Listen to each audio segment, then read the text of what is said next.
to produce sugars, photosynthates, to live. What happens when fluoridone is taken up by the plant is that we then inhibit the formation of these carotenoids. And what happens is the plant, it's basically, we're up in Alaska, we don't have too much sun, but imagine you walk out into the beach in California after a long cold winter here, no clothes on, stand out there for 12 hours. What happens? We're sunburned. Same thing with the plant. Nobody envisioned me doing that, but same thing with plants. We've taken their protection away by way of these secondary pigments. And what happens is rapid bleaching of the plants, they turn white because the chlorophylls are just essentially exploding because of sunlight, for lack of a better term. So this mode of action, the way this pesticide is working, it only works on photosynthetic organisms. None of us in here that I saw coming in the door are producing chlorophyll. So it really, this is how this herbicide functions. To touch on what it does in the plant, we have a dose-response relationship. So the maximum level set by the US EPA for use in aquatic environments is 150 parts per billion with a B. That's 150 parts per billion. That's the maximum labeled rate. So just like on the crop side, you have a number of plants that may be present in Eyak Lake out here. And all of these species respond or not to herbicides. When we talk about a specific herbicide like fluoridone, they may respond at different rates. So what we're talking about doing is going out, and it had been mentioned, very low rates, so in the neighborhood of 5 to 8 parts per billion with a B, you can very effectively attack Elodea. Now that's Elodea in the broad sense, so Canadensis, Frutallii, and then the hybrid. I actually did this study down at CSU where we took some of the plants from Kenai, grew them up in the greenhouse, treated them alongside their parental cohorts, and there was no difference in response. If anything, the hybrid is more susceptible to fluoridone than to parental strains. But at the end of the day, we can go in at a very low rate and selectively remove that species or that group of species, if you will, without touching the natives. We don't want to go in and remove everything. That's not the goal here. But the beauty of this mode of action in particular is that we can go in at these extremely low rates. And John wanted me to touch on, and I think Lars kind of touched on this briefly, John wanted me to touch on the difference between whole lake treatments, such as we might do with a liquid product, versus spot treatments, such as we did on some of the lakes down on the Kenai. And we have multiple formulations of sonar, both liquids and granular products, and the granulars are designed to have a temporal or a timely release profile. They're all designed for very specific situations. So if you have high flow, low flow, high organic mucky bottoms, low organic high sand rocky bottoms like we might see with glacial till, we have formulations that we can put on top of these beds and effectively remove them. So touch on, any other questions? Yes, sir. With Eyak Lake, you've got areas that are high flow and areas that are low flow, all within the same lake. Yep. So how do you treat something like that? Great question. And, to paraphrase, we've got a lake with a highly dynamic water flow situation. It's not static, but it's not always high flowing, and it varies across the lake. How do you treat this? Again, this is exactly why we have this portfolio. We can go out in the quiescent areas and maybe treat with liquids and granular products. We can go into the high flow areas and treat. Obviously, that would dictate with the granulars, but maybe do that several times. Again, very low rate. We're trying to maintain, and I think John might have some of this data. Do you have the fast test data from? Yeah. Okay, so John can talk about how we did this on some of the lakes on the Kenai. But we can go into situations that have high flow, treat right where the weeds are, and maintain that nominal concentration to effectively remove them. So again, flowing water is not an obstacle to success. It certainly adds a confounding factor. We have to account for that.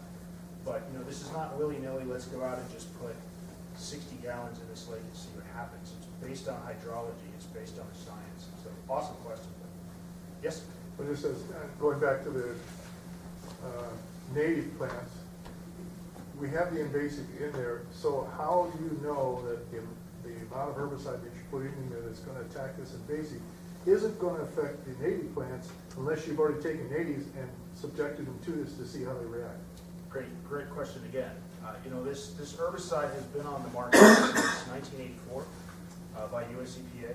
So, you know, we're building on 30 plus years at this point of using this herbicide across the United States in a very wide range and certainly a wide spectrum of species. A lot of the natives you have up here are natives elsewhere in the United States.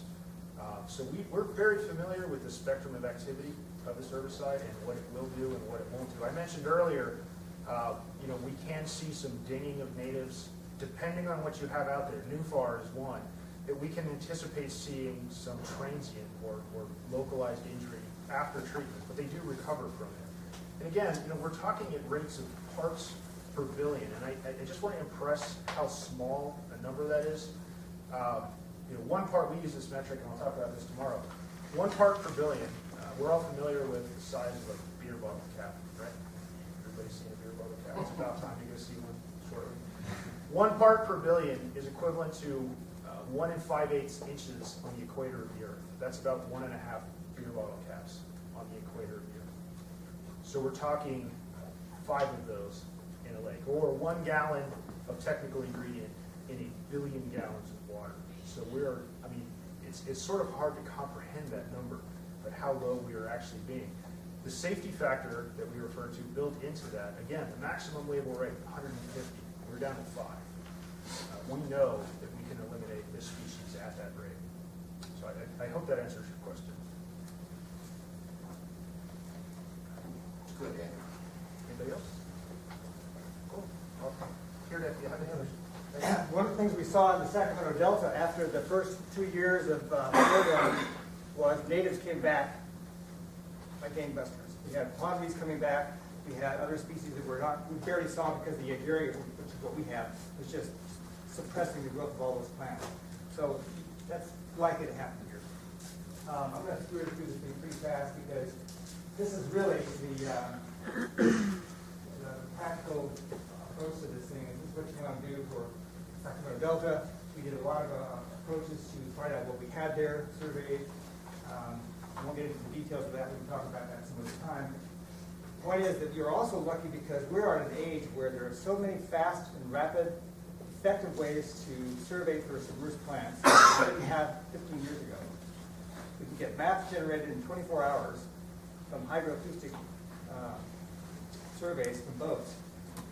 This we hadn't heard of 15 years ago. It would take weeks to do it. So it's really a good place for that.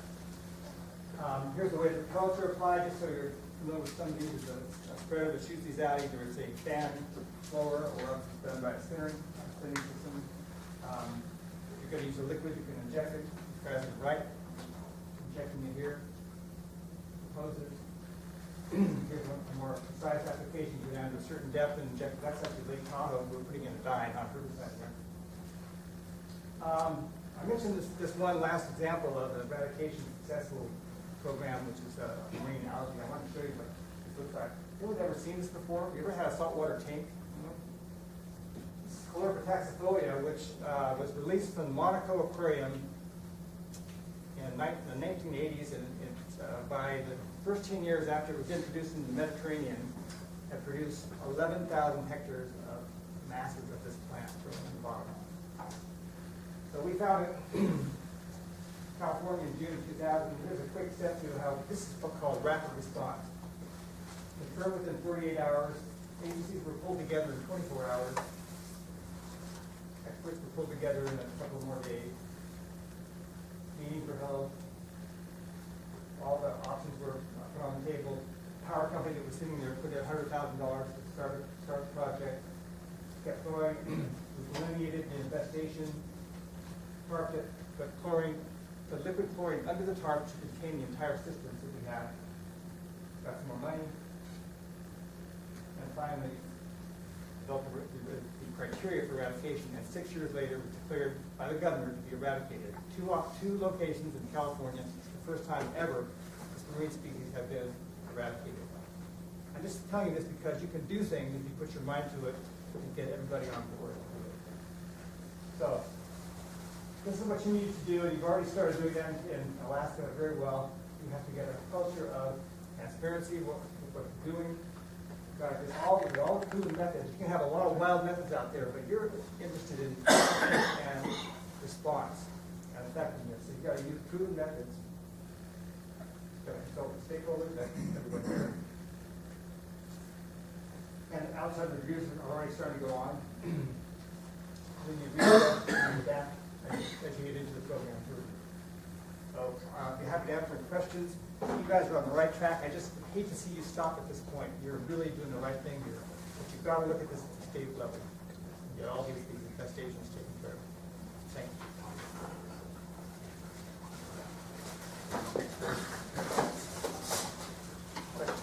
Any questions for Lars? I would have one question. The Diak Lake has a drinking water source, and so the effects both on the community's drinking water, but also waterfowl. Is the 150 parts per billion consistent with the... Yeah, really good question. And Andrew can tell you that the safety margin we're talking about here, in fact, the label allows you to do that. The other thing I'd point out is that is that a backup drinking water or is that the primary backup? Yeah. Want to mention the... Yeah, absolutely. That's awesome questions.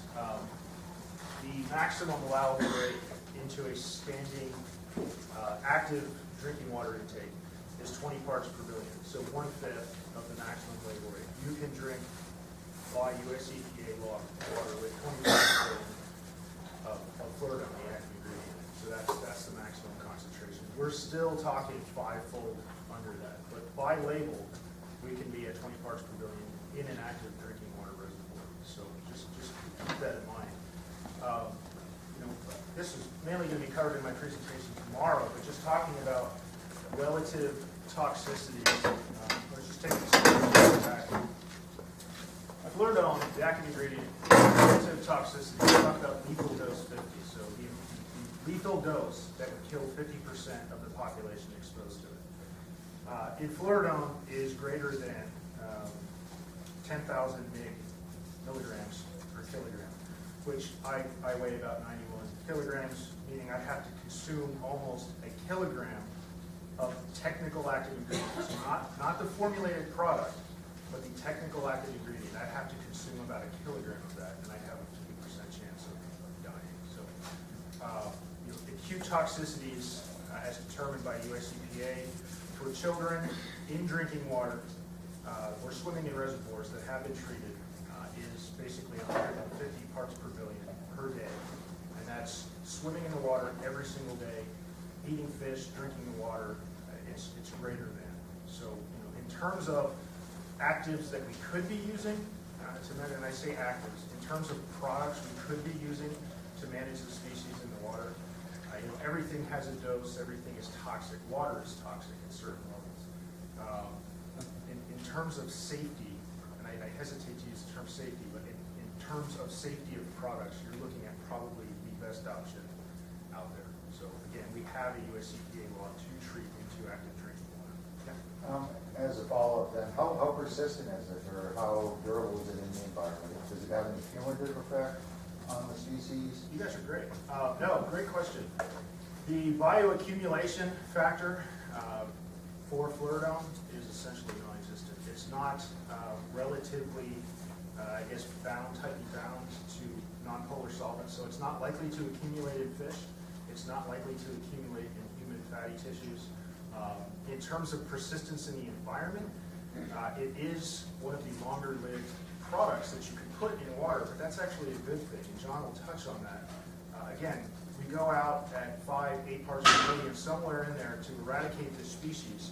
It does its job, it hangs around, it doesn't accumulate, so it won't bind to soil, and it will bind to soil, but it won't stay there forever. Lars touched briefly on abiotic, antibiotic factors. What happens when we put that herbicide in the water? It's not just being taken up by the plant. It's moving off-site, it's binding to soil, volatilization, microbial degradation. So as you put it in water, it has about a 45-day half-life. But that's a good thing in the case of this. It allows us to do much more with much less. And again, when you see this data from John, it's really going to key into how, I hate to say lucky, but how lucky we are we're dealing with this species as opposed to something else. Yes, sir. So what's the best time of year you would treat? You want, great question again, you know, what's the best time of year? You want the plants to be actively growing, but we want and they're, you can see those plants are growing very slowly. You want the plants to be green, essentially. You don't want to be treating so late in the season that the plant has grown all season, and you know, when is the best time to mow your yard? At the end of the year, or when it's time? So it gets into this fine dance of, we don't want to go out too early. We don't want product moving off-site needlessly. It's a waste of time. It's a waste of budget. So, you know, here in this site, I think we're proposing June-ish as being the best quote-unquote window to go out. The reason I ask that is generally speaking, it's not always, but generally speaking, July is the month they start pumping water out of Elodea Lake for drinking water. It just depends on snow melt, rainfall, etc. Sure. That's generally the window, is when it occurs in July and August. Sure. June, not necessarily so much because the processors aren't working that hard yet. So I guess that kind of getting back to what Roy just asked, you know, is how long does it persist and that sort of thing is kind of the question is when are you going to treat it, June? Yeah, and I think what we're all sort of dancing around the real question is fluoride, the active ingredient, going to be or likely to be in drinking water later in the summer? You know, if we go out at 5 parts per billion or 8 parts, somewhere in that window, we're treating whole lake or spot treatment in this lake, you know, off-site movement, degradation, but say we maintain 8 parts per billion, we are still essentially, 2.5 times under the maximum allowable level at the active. I mean, that's directly down the standpipe. I will take a glass of water, 20 parts per billion, and drink it, and have no adverse effects whatsoever. You know, the other question is, well, we have a salmon fishery here. Is it likely to impact salmon? And I'll touch on this tomorrow, but he tested no adverse or adverse effect level. The level at which we can test and see no effect on salmon whatsoever is 1,000-fold over the maximum legal use rate of this product. So, again, I don't want to say, I hate using the word safe, but in terms of what we could be doing, in terms of many other contaminants that could be in the environment, this one is fairly benign. When we were proposing to do this in the Sacramento Delta, we had to do studies on salmon, entire life cycle, life history of salmon, and effect of fluoride and other active ingredients. So there's a lot of good data from that. Yes, Yeah. What about zooplankton? What's the effect on zooplankton? essentially none. I mean, it takes a photosynthetic organism that we have to go in and inhibit. That it's not known to be an effective algicide. It really does only affect photosynthetic plants. And just to touch on some of these questions, I mentioned not about 91 kilograms. I did confirm that. So I'm having to consume 910 grams, or almost a full kilogram. Does anybody in here drink coffee? Nobody drinks coffee. All right, the LD50 for caffeine, 17.5. I'd have to drink 17.5 grams of caffeine for that to be. So, again, 910 grams, 17.5 grams.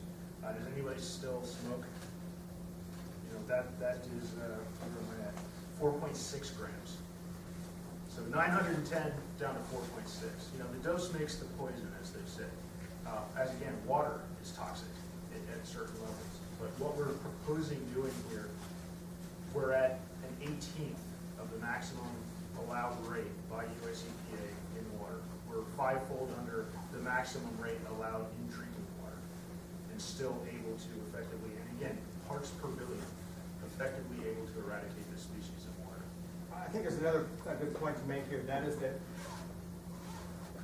this is part of the reason that you're in a good place compared to we were 20 years ago.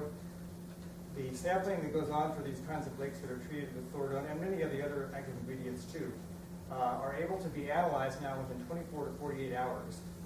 And so instead of waiting weeks for the analysis to come back, you find out right away. There's 2 reasons for that. One is, of course, to be in compliance with the label. But the other is to make sure you got the efficacious level that you need there. We're talking about contact time and concentration. And now we have the methodologies so you can actually turn around that and adjust your treatments if you need to, but you also know that you're in compliance or not, and you know that right away. Danielle, do you want to keep going, or how do you want to do this? getting. I think it's a good conversation, and if this is what people's concerns are, then we should keep talking about it. So how often do you find you need to do a second treatment or a follow-up treatment? Another great question, and it ties in earlier to how do we, did everybody hear that? How do we know when to treat second?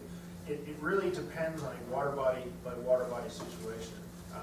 In lakes that are essentially quiescent or closed loop systems, water's not really moving in, water's not really moving out. You can go in at rate X and be fairly confident that in 45 days you're going to see half of that. So we might go in at 45 days or 60 days, what have you, and treat again. In waters with high flow, we have historical data that we're pulling. So we know in EAC that in June the flow through is this, in July is this, all the way through. And we know that from historical record back to when records were started to be kept on this lake. That really gets into sort of where we're treating, how we're treating. I can't tell you at this point, are we going to be treating every week? Are we going to be treating every month? I don't quite know that we have that delineated just yet, but it really is going to get into how much flow through we have in the system. But again, it's not, we're putting product in and hoping it's some level. We're going in at a targeted rate. As Lars said, backing it up with lab methodology to quantitate how much product is actually in the water. Are we over? Or if in that case, if we're high, we don't treat again until further date. If we're low, we might bump that second treatment up ahead. You'll see on the Kenai that we're doing 4 treatments over 3 years, and we're effectively keeping fluoridone in the system for the entire time, but at extremely low levels. It's there, and you'll see some of our early data, and it's just going to be sitting there. Because the goal here is eradicating. It's not to just knock it back. I mean, I could stop right now after 1 year of treatment, and we've done a successful control action, but the goal here is to eradicate. So we're going to keep it at very low levels for basically the duration of this time, just to ensure that everything is there. One thing that seems really different here, in the Copper River Delta area, it seems different from the examples I've seen so far. It's just such a vast, interconnected lakes and sloughs, and it's just this amazing, dense network. It's a spectacular place for sure. It seems like it will be a fundamentally another level of challenge, to really quantify exactly what treatments will have to be used where. And, still, as Kate mentioned, there's still going to be some additional surveys going on this coming year. There's only a small fraction of all of these stream systems that have really been looked at really closely. I'm not sure, hopefully we won't find that it's much more pervasive than it is already going to be. I'm just wondering, it seems like it is going to be a fundamentally whole nother level of challenge. I think you're right. The monitoring component, which has to go on further now, is going to take in that complexity. You have to know without it. One thing that's interesting too, just one other quick point. I know that Cordova, is definitely a community that was powerfully affected by the Exxon Valdez oil spill, and the effects of that on the environment. And now, I can see there definitely be some sensitivities in this realm, as far as, use of chemicals on a wide scale across, what most had perceived as fairly, pretty pristine, system and such, although it's obviously being contaminated now by this Elodea plant. It all comes down to this risk and benefit management and balance you have to make at some point. And I think as you saw the examples that we have where you don't take actions, the ultimate result is usually not very good, and you wind up having to take actions way too late that are not that effective and much more costly to do. So you're right. That's a really good point. There is that concern, and I think that's why you have to have a lot of discussion about it, and people have to know what the options are and which are the best ones. No, and we certainly, and I say we, the empirical we, the groups involved in the management of this species Alaska-wide, we're very aware of the complexity of the system that we're dealing with here. This is what we do on a daily basis. In regards to complex systems, Lars referenced the California Delta Erie Densa project. Just for reference, this is a 60,000 acre estuary, essentially the Sacramento River, San Joaquin River Delta 60,000 acres tidally exchanged twice a day. We've got freshwater, we've got brackish water, we've got saline. It's tidally exchanged twice a day, high flow river coming in. It's also some of the highest value agricultural cropland in the United States. I mean, you talk about everything from tree fruit, nut, tomatoes, peppers, you name it. We've been out there for almost 10 years now, very effectively, and you've got drinking water intakes, active ag irrigation intakes. Again, have been out there for 10 straight years, very effectively managing the area in the Delta. Now that's a management program. You guys have a great shot here at eradication. We talk about, and I think Lars touched on it, this incipient phase, this exponential growth phase. We kind of hit on it as it's been found over the state. Back in the 80s, it was here, it was there, it wasn't anywhere else. And now all of a sudden we're starting to see it, but it's still in this exponential phase. And I think the concern is that we sit and wait for 15, 20 years, and that's clearly not happening. It's being managed down in Kenai and elsewhere. But we wait until we're past this incipient phase, this exponential curve, and all of a sudden, we're basically just managing. And the concerns about fisheries degradation, about loss of recreation, about a number of other potential issues, safety in the water. You go from we have a chance of eradicating this to just managing it. There's a lot of issues around that, and the budget obviously goes through the roof just to manage. So, anyway, do you have any questions? Yes, sir. One more quick question. To allude to a comment that Tim made earlier with the way the freshwater outflow and the stagnation in the Yak Lake. There are areas you can see with the turbidity and the way that moves down the Yak River, the areas where it tends to last longer. There is a certain stagnation. Does this have an accumulative, if you're having to treat areas that have a high velocity or a higher flow rate, and we do have these kind of these slower moving zones, these dead zones, does that tend to increase the parts per billion in those areas if you're continuing to add to meet the needs of the higher flow rates? Yeah, to paraphrase your question, if we have a mix, which we certainly do out here, if we have a mix of high flow areas and quiescent or very slow moving areas, are we likely to see higher treated areas moving diluted herbicide and accumulating in areas where we don't necessarily intend it to be? Great question. Yes, that is a potential, but again, this program that we're talking about is not a treat and come back at the end of the season and see what happened.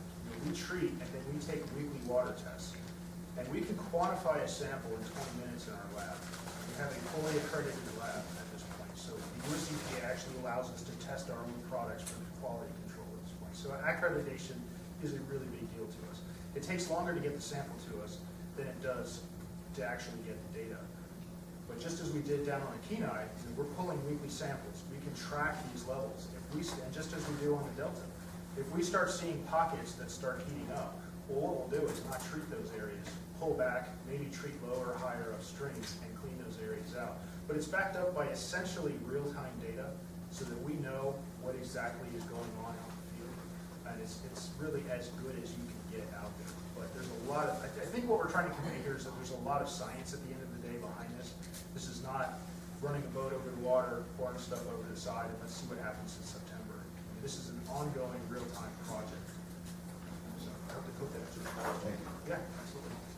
Thanks, and we're gonna continue this conversation tomorrow afternoon at our workshop too, so if you have more questions, that's a good time to talk about that. But if you want to take a break at any point, please feel free. There's snacks over there and bathrooms are around the corner. But John Morton from the Kenai National Wildlife Refuge is here to talk about the eradication project in 3 lakes there. So just this button here? Yeah. Just roll it? No. It's the steering button, okay. So my big deal is I gotta get through this without coughing. My head's gonna blow off. But I think I can do it. So I'll probably go fast because it's starting to get a little bit late here. So I'm talking about the 3 lakes here on the Kenai Peninsula. And one of the things I want to point out to you, and it's kind of my message for why I really want to be here, is because 2.5 of those lakes are not on the Kenai Refuge. They are outside the refuge. They are privately held lakes. And the reason that we jumped on it so quickly, and you'll see how fast we jumped on it, was because there are 4,000 lakes on the Kenai Refuge. And this stuff cannot get there because we won't be able to stop it once it gets going. And so even though it was off the ref, it didn't make any difference to me. I recognized immediately that this was a big deal. And so we really scrambled to make this happen.